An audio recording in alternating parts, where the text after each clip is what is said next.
Bonjour à toutes, bonjour à tous. Donc vous êtes sur la page Facebook de Droit et Liberté et nous allons attendre que vous puissiez vous loguer afin de suivre les informations qui ont été décortiquées pour vous pour aujourd'hui.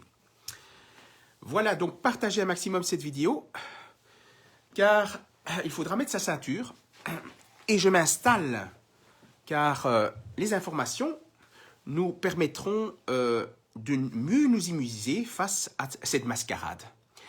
Et donc, merci à vous d'être là. Et donc, partagez un maximum cette vidéo. Alors, il faut savoir que nous allons mettre à l'honneur, comme on dit, différents pays. Comme ça, vous comprenez dans quelle mascarade on se situe. Et on va commencer d'abord par le Canada. Ah, le Canada. Alors, il faut savoir que le Canada, face au variant Omicron, comme le prétexte utilisé même par des États européens comme la France et l'Italie, et ça on va y venir juste après, eh bien le Canada a décidé, tenez-vous bien, le ministère canadien de l'Emploi a décidé de supprimer le chômage pour tous les chômeurs réfractaires à se soumettre à l'injection. Donc c'est une décision qui est tombée,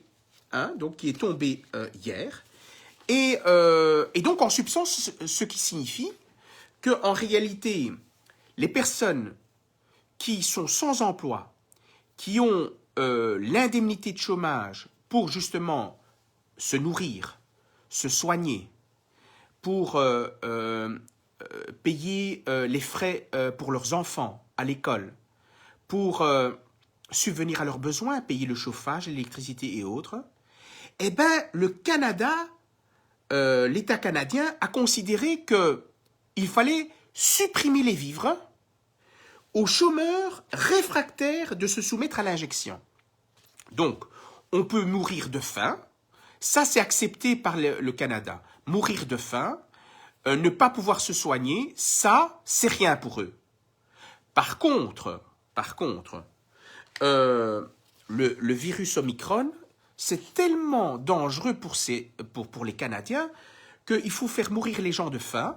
Ça, c'est pas grave.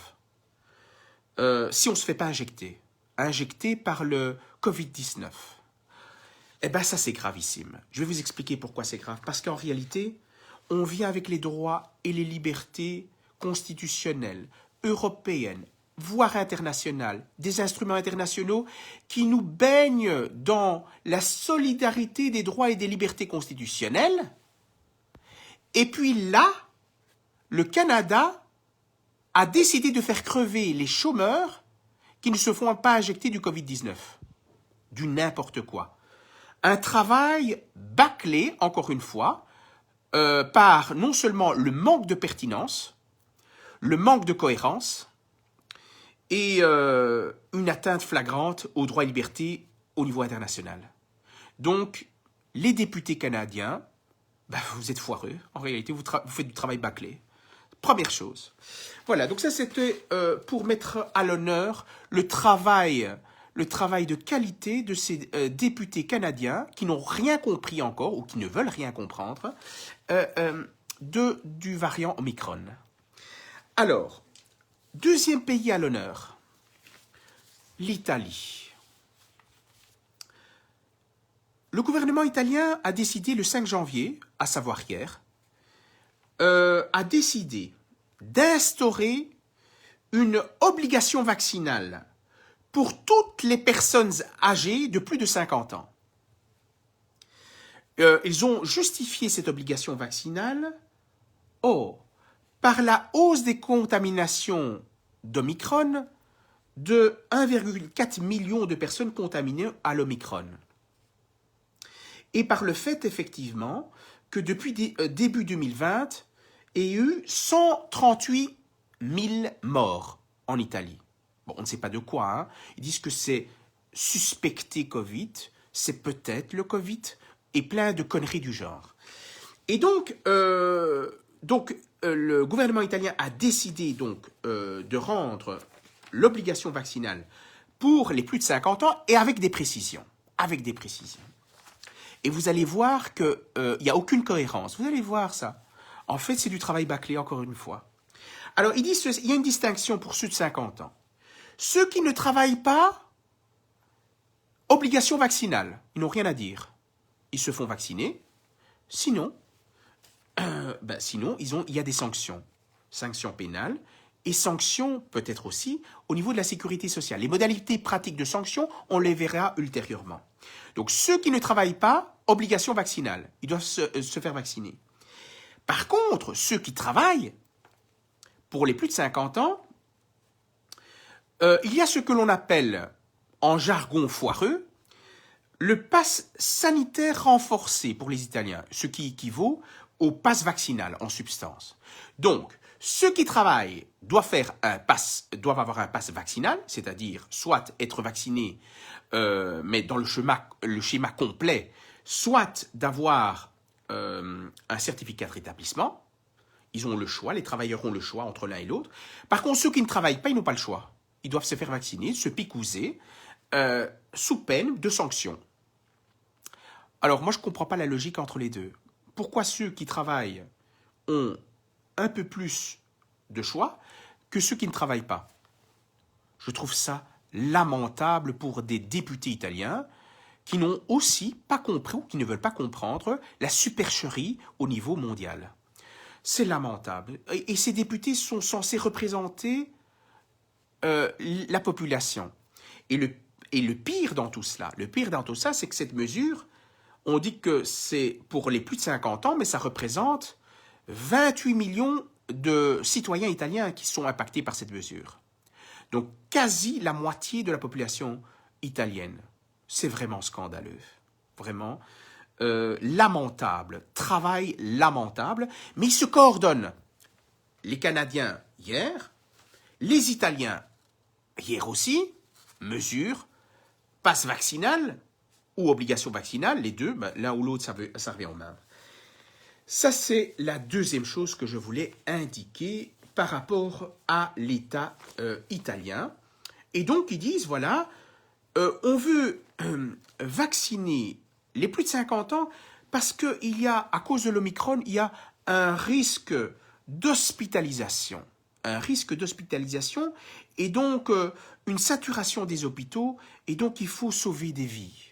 Ça, c'est les chers députés italiens qui disent ça. Alors moi, je pose la question aux chers députés italiens. Qu'est-ce que vous avez fait pendant 1 an et demi? Est-ce que vous avez augmenté le nombre de lits? Est-ce que vous avez valorisé le travail du personnel soignant? Qu'est-ce que vous avez pris comme mesure pour encourager les personnes à travailler dans le secteur hospitalier? Rien. Vous n'avez rien fait. Et donc, parce que vous n'avez rien fait, vous avez peur de la saturation des hôpitaux, mais vous êtes bien culottés, les députés italiens. Franchement, bien culottés. Vous foutez rien, mais en plus de cela, vous sanctionnez les plus de 50 ans à se faire picouser d'un vaccin expérimental et qui en plus ont des effets secondaires. Mais vous êtes bien culottés pour représenter les citoyens européens, vous. N'hésitez pas à partager. Je vais retenir mon calme parce que ce n'est que le début ici des informations. Alors, la couronne, on va la donner à la France. La couronne de l'aberration du système, de la manipulation des médias et tout ce qui s'ensuit. Alors, il faut savoir que les Français ont vraiment été courageux dans le travail. Or, ils ont été courageux parce qu'ils ont travaillé pendant 3 jours pour arriver à un résultat médiocre. À savoir qu'ils ont travaillé jusqu'à 3 heures du matin aujourd'hui pour adopter le pass vaccinal en France. C'est-à-dire, en substance, que si vous voulez circuler, si vous voulez aller au restaurant, si vous voulez aller voir le théâtre, si vous voulez, à un moment donné, voir vos amis, vous devez soit avoir le certificat de rétablissement, soit vous devez être vacciné dans le schéma complet. C'est-à-dire que vous devez avoir toutes les picouses. Le pire, en plus, c'est que la picouse, c'est pas tous les 7 mois, c'est maintenant tous les 4 mois, parce qu'ils se sont rendus compte que le vaccin n'est pas efficace. Donc il faut réduire à 4 mois, puis 3 mois, puis 2 mois, puis il faudra se picouser tous les jours. C'est ça Voilà. Donc, le ministre de la Santé a déclaré que c'était maintenant 4 mois. Tous les 4 mois. Sinon, vous n'avez pas votre passe vaccinal. Vous ne pouvez pas circuler en substance. Alors, ce qui est assez dramatique dans les médias, et notamment le Parisien, c'est qu'ils ont déclaré « c'est enfin voté ». Comme si le Parisien, qui doit rester neutre et indépendant, était pour la vaccination et pour le pass vaccinal. C'est quand même incroyable. Mais c'est vrai qu'on s'attendait en Belgique, hein, ils se tiennent tous la main au niveau des médias, tous. Ah, ils veulent vraiment que les gens se fassent picouser à tort et à raison, clac. Et ils se donnent tous, par contre, toutes les informations contre la vaccination, ça, ils ne publient pas, les médias. Ça ne les intéresse pas. En fait, ça ne permet pas d'aider les amis politiciens. Oh, ils sont gentils, hein, les députés belges, ils sont vraiment courageux. Oh là, vraiment, ils se mettent derrière Macron, et on va voir pourquoi. Donc, le vote, 214 pour le pass vaccinal en France, 93 contre. Oh, ils sont vraiment pour la protection des citoyens, eux, ceux qui ont voté contre. Je vais vous expliquer pourquoi. Et alors, 27 abstentions. Alors, quand on regarde un peu pourquoi ils étaient contre, eh bien, pourquoi ils étaient contre? Ils étaient contre parce que ceux qui ont voté contre le pass vaccinal, c'est notamment par rapport au fait qu'on donne la possibilité aux cafetiers, aux restaurateurs, de contrôler l'identité des personnes lorsqu'il y a des raisons sérieuses de fraude au pass vaccinal. Donc, si il y a des raisons sérieuses comme quoi c'est un faux pass vaccinal, eh bien, qu'est-ce qui se passe? Eh bien, les cafetiers et les restaurateurs peuvent demander votre identité et alors vous balancer auprès des policiers, en gros. Et c'est ça qui choquait vraiment ceux qui ont voté contre. Par contre, se faire vacciner, ça, ils étaient pour. Hein, ils étaient pour. Mais le contrôle, ils étaient contre. Vous voyez comme quoi il n'y a pas de logique dans l'histoire. En fait, vous avez affaire à des députés faux culs. Ceux qui votent pour, c'est pour. Ceux qui sont contre, ils disent de manière cachée pourquoi ils sont contre, mais pour la vaccination, ils sont pour. Ben voilà, vous avez des vendus, hein, des députés français vendus. Et alors, ils se sont battus pendant 3 jours pour savoir comment ils allaient faire et comment calculer pour arriver à une majorité pour. Voilà, c'est ce qui s'est passé pendant 3 jours. Le cinéma, pour faire gober aux élus français que 93 votes étaient contre. Et ils ont publié la liste. Mais ils étaient pour la vaccination, par contre. Eh bien, ça, c'est faux cul. Alors, le pire dans cette loi sur le pass vaccinal, le pire, c'est les sanctions. Alors là, vous allez vous amuser.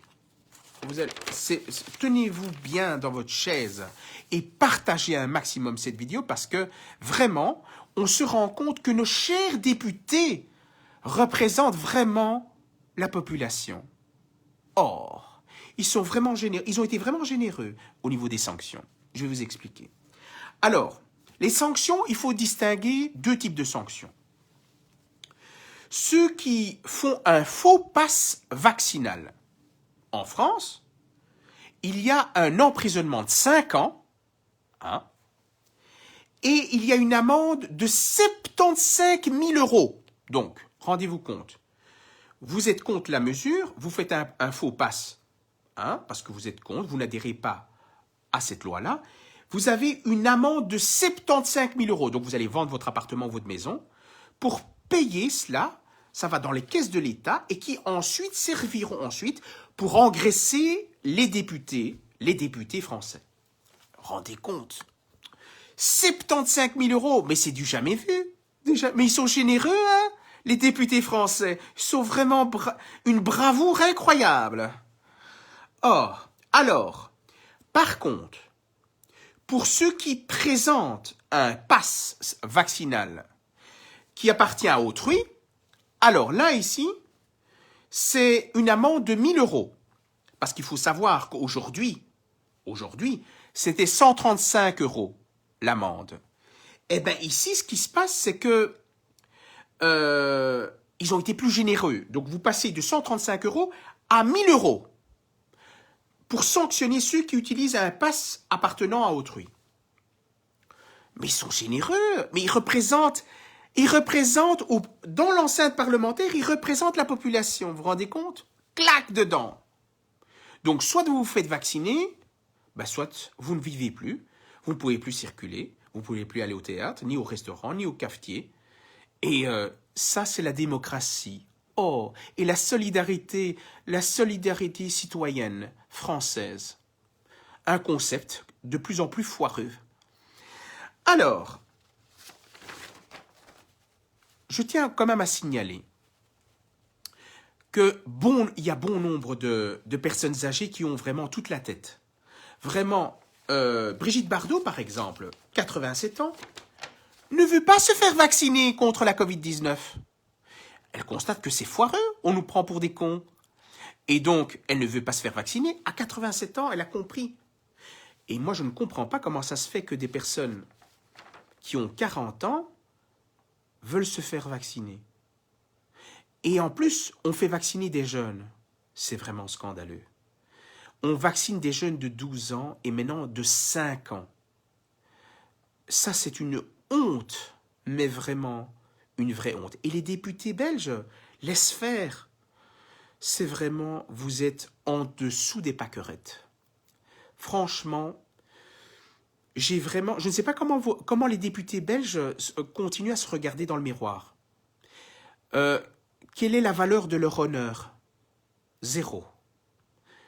Vous n'êtes pas digne de rester dans les enceintes parlementaires, mais vous allez le payer. Parce que la résistance en 2022 va être terrible. Vous perdrez votre culotte. Alors, je continue avec la France, parce que ce que je vous dis par rapport à la France, c'est ce qui risque de se passer en Belgique. Parce qu'en fait, les députés belges, eux, se mettent derrière la France. Parce qu'ils ont peur du vent et de la tempête. Donc, je vous explique un peu ce qui se passe en France. Comme ça, vous allez voir qu'est-ce qui risque de se passer en Belgique. Alors, il faut savoir que Emmanuel Macron, le 31 décembre, qu'est-ce qu'il a fait, Emmanuel Macron? Il a placé le drapeau européen en dessous du Parc de Triomphe. Les arcades du Triomphe. Et qu'est-ce qu'il a dit? Il a dit ceci. Retenez. Et puis, je vais vous donner l'explication, parce que c'est subtil. L'Europe doit être puissante et souveraine. Qu'est-ce que ça veut dire, ça? L'Europe doit être puissante et souveraine. Puissante, ça signifie qu'il faudra consentir plus de droits à l'institution de l'Europe et moins de droits aux États membres de l'Union européenne. C'est ça, en gros. Et alors, souveraine, ça signifie quoi? Ça signifie que la souveraineté européenne, ça signifie que plus de pouvoir à l'Europe, moins de pouvoir aux États membres de l'Union européenne. Vous vous rendez compte que le citoyen européen, lui, il n'aura plus rien. Il lui restera uniquement ses yeux pour pleurer. Et je vais vous donner un exemple concret, objectif et concret. Et donc, c'est ce qu'on appelle le transfert complet de la souveraineté. Et je vais vous donner un exemple.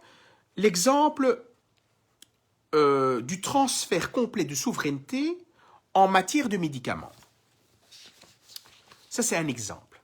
Parmi plein d'autres exemples où l'Europe va être le roi et les États membres les esclaves. Et alors nous, encore plus, on sera vraiment détruit complètement, à genoux. À genoux. Voilà. Je vous donne un exemple en matière de santé. Pour la souveraineté européenne, et les États n'ont plus rien à dire. La Commission européenne va préparer un transfert complet de souveraineté en matière de médicaments. Décidément, le virus Omicron pousse pousse l'Europe à travailler aussi. Alors, qu'est-ce qu'on prévoit? On prévoit vous savez que lorsque vous avez un médicament, il faut que ce soit approuvé au niveau de l'EMA, l'Agence européenne des médicaments, mais il faut aussi que dans chaque État membre de l'Union européenne, il faut aussi que il faut aussi une approbation interne de chaque État. S'il n'y a pas d'approbation interne de chaque État, ben, le médicament ne peut pas circuler dans un État membre de l'Union européenne.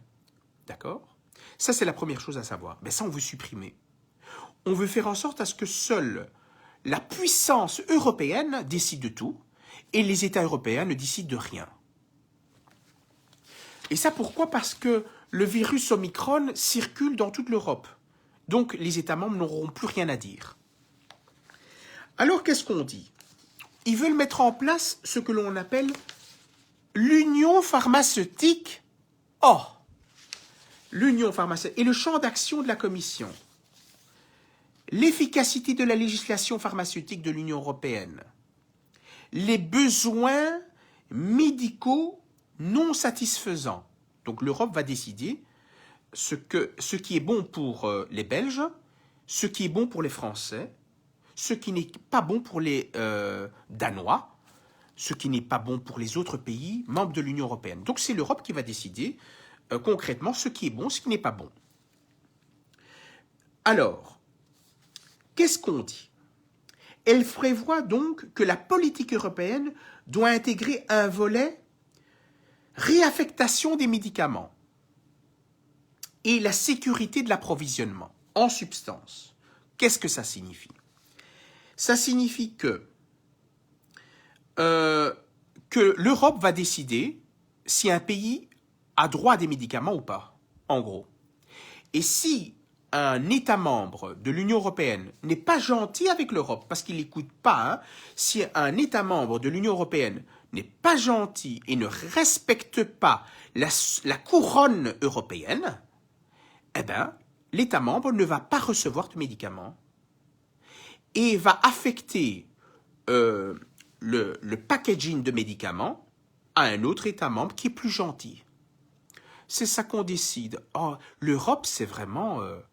c'est beau l'Europe, hein? C'est le futur, on dit. Oh! Je vais vous raconter une petite anecdote juste après. Donc, et qu'est-ce qu'on dit? On dit ceci, en bref. Les compétences de la Commission européenne seront très élargies et lui donneront le pouvoir de confisquer un médicament dans un pays donné pour le distribuer à un autre. Donc, du jour au lendemain, par exemple, les Belges n'auront plus de médicaments pour se soigner dans une maladie si la Belgique ne se met pas à genoux au sein des institutions européennes. En gros. Ça, c'est un exemple. Et alors, une dernière chose, c'est que le but de cela, le but de l'union pharmaceutique, c'est quoi? On le dit, hein? Moi, je ne vous invente pas, hein? Tout est indiqué dans la presse internationale et même dans les documents européens. Tout est repris, mais il faut lire. On dit ceci, que cette union pharmaceutique qu'ils veulent mettre en place, c'est faire entendre la voix de l'union dans le monde entier. Oh! Mais qu'est-ce qu'ils sont beaux, hein? Ils ont des belles paroles, hein? Les députés européens. Oh! Mais ça dépasse les frontières maintenant, c'est dans le monde entier. Donc, en conclusion, pour suivre, pour rester dans la même logique de compréhension, c'est que Emmanuel Macron veut la souveraineté européenne qui doit primer au détriment du peuple français et au détriment du peuple belge et de tous les citoyens de chaque État membre de l'Union européenne. En gros, ce qui compte, ce qui vaut, c'est la pensée européenne, des institutions européennes, et ce que les citoyens belges, les citoyens français pensent, ben ça ne vaut plus rien. Voilà. Comme on dit, la pensée unique. Et on va nous traiter de complotistes? Mais non, pas du tout. C'est repris dans les textes européens, mes chers amis. On n'est pas des complotistes, c'est repris. Ils le disent eux-mêmes. Et Emmanuel Macron le dit lui-même. C'est la souveraineté européenne qui doit primer au détriment de la souveraineté française. Ah, alors, nous allons vous parler de quoi? Alors, je vais prendre...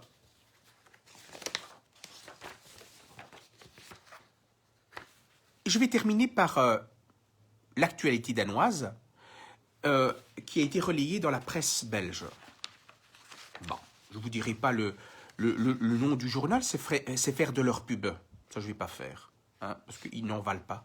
Ils n'en valent pas parce qu'ils racontent... parfois, ils racontent des conneries. Alors, on dit ceci.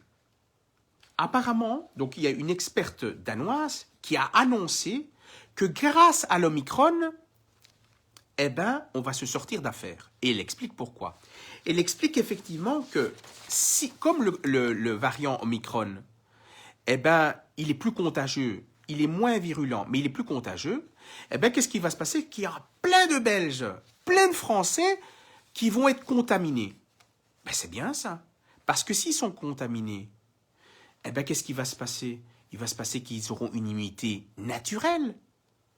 Ils seront protégés contre tous les autres virus. Mais ça n'arrange pas les politiciens. Parce que si vous avez une immunité naturelle, vous avez droit au certificat de rétablissement. Et donc, si vous avez droit au certificat de rétablissement, à quoi ça sert de se faire vacciner? Oh zut, hein! L'Omicron, ben, ça gâche les plans des députés belges, français et tous les autres, hein. Et ça ne va pas. L'immunité collective, ça ne les intéresse pas. Parce que l'immunité collective, ben, ça empêche de picouser les gens. C'est ça la vraie raison. Le danger de l'Omicron, c'est que les sociétés pharmaceutiques vont faire moins de pognon. C'est ça la vérité. Ben, il est dangereux, l'Omicron. Hein? Oh, aïe, aïe.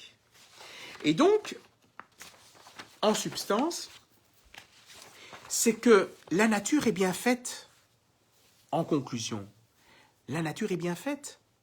Si vous êtes contaminé, vous allez booster votre immunité. Vous allez renforcer. Vous aurez effectivement l'immunité qui va se mettre en marche. Et vous allez être protégé naturellement. Par contre, si vous vous faites picouser, ben c'est quoi? Vous allez dérégler votre système immunitaire. Vous allez affaiblir votre système immunitaire. Et vous serez dépendant des picouzes. Avant, c'était 1 an, puis 7 mois. Maintenant, on dit que c'est 4 mois, sa validité. Et puis, ça va diminuer encore. Parce que plus vous vous faites picouser, moins ça sera efficace. Ils le savent, ça. Ils le savent. Et donc, qu'est-ce que je dois retenir de tout ça? Je dois retenir que les députés belges, français et autres sont en train de se mêler, de se mettre dans une grosse mascarade qui ne va pas tenir le coup. Et ça ne va pas tenir le coup, 2022, mais ça sera les révélations des menteurs. Mais oui. Et ça ne va pas tenir le coup. Ça va sortir, vous ne pouvez pas vous imaginer. La deuxième chose qu'il faut se dire, c'est qu'il faut faire confiance à soi, à votre santé et à votre immunité. La nature, elle est bien faite. Elle est très bien faite. Faites confiance à vous-même. Ne faites pas confiance aux politiques parce qu'ils vous racontent des carabistouilles, comme on dit. Mais faites confiance à vous-même. Et à ce que... Et partagez, bien évidemment, votre confiance par rapport à l'avenir. Alors, nous, Droit et Liberté, on est très confiants. Très, très confiants. Parce que cette mascarade va se terminer en 2022. Nous le savons. Et nous passons notre temps à faire des actions judiciaires et à vous informer. Comme ça, vous voyez ce qui va se passer.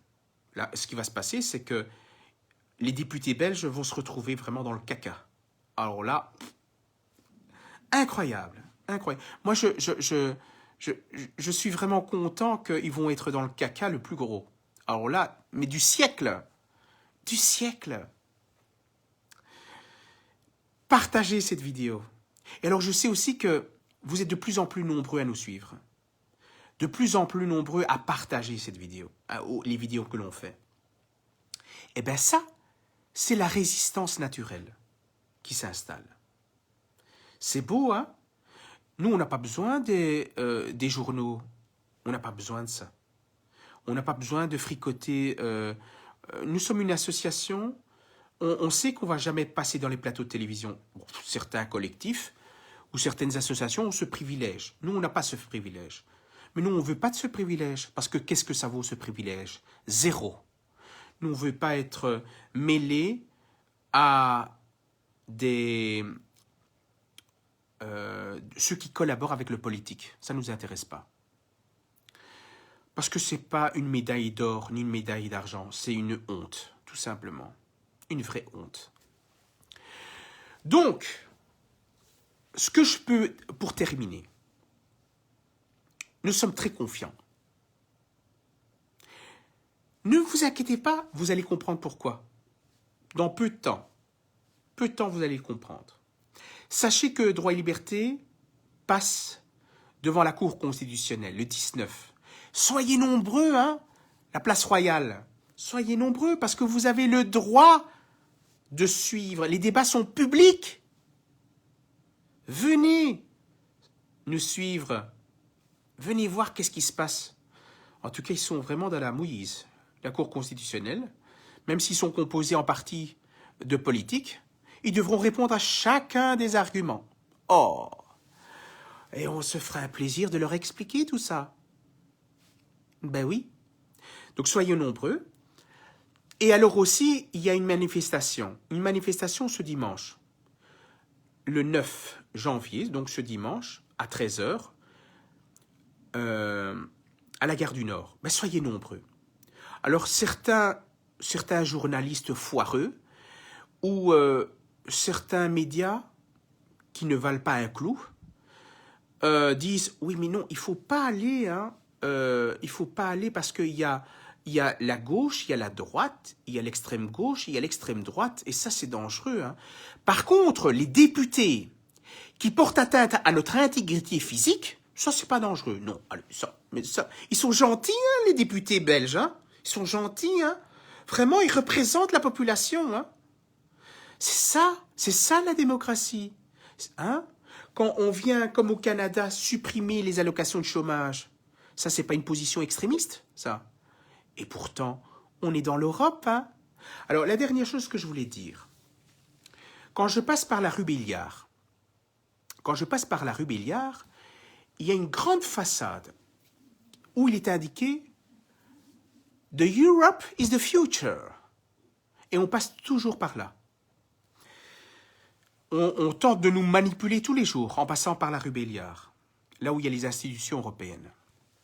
Eh bien, ce que je peux vous dire, avec une certitude, mais vraiment une certitude juridique, que l'Europe est un instrument pour uniformiser l'esclavage.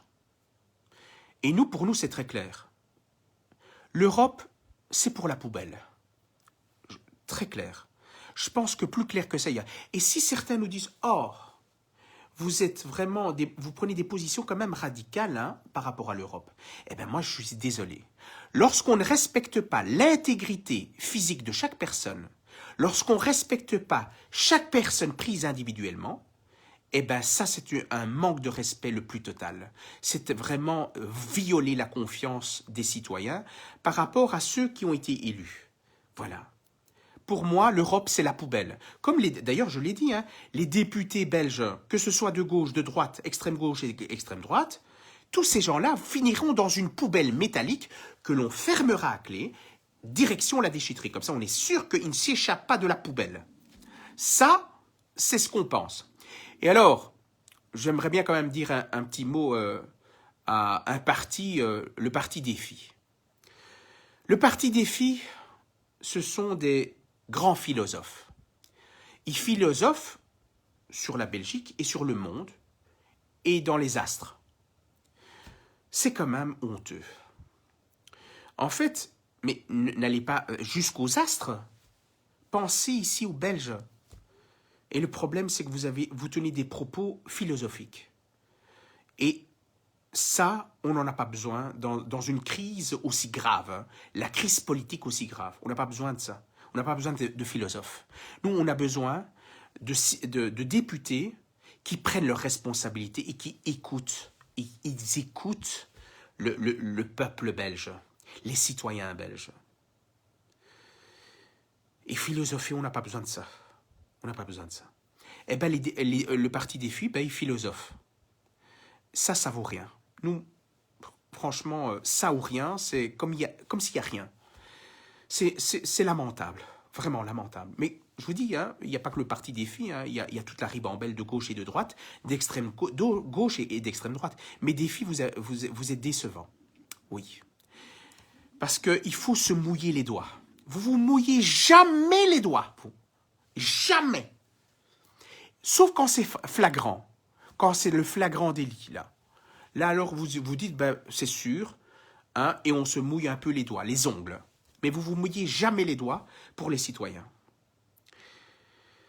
Bon, voilà, ben, écoutez, merci de nous suivre. Vous êtes nombreux à nous suivre. Partagez un maximum cette vidéo. On vous aime vraiment. Et on prend vraiment tout notre cœur à décortiquer l'actualité et vous donner vraiment ce qu'il y a derrière. Parce que les politiciens ne vous diront jamais ce qu'il y a derrière, mais ils vous feront par l'arrière, dans le sens où on vous dira jamais la vérité. La vérité, vous ne le saurez jamais. Eux, vous savez toujours le mensonge. Le mensonge sortira toujours de leur bouche, toujours. Et plus le mensonge il est gros, plus il est crédible. Mais il n'est pas crédible, parce que dans la réalité des choses, on veut nous avoir. Donc voilà, partagez un maximum ces vidéos et on se voit demain pour les prochaines actualités. D'accord? On vous aime fort, on vous embrasse.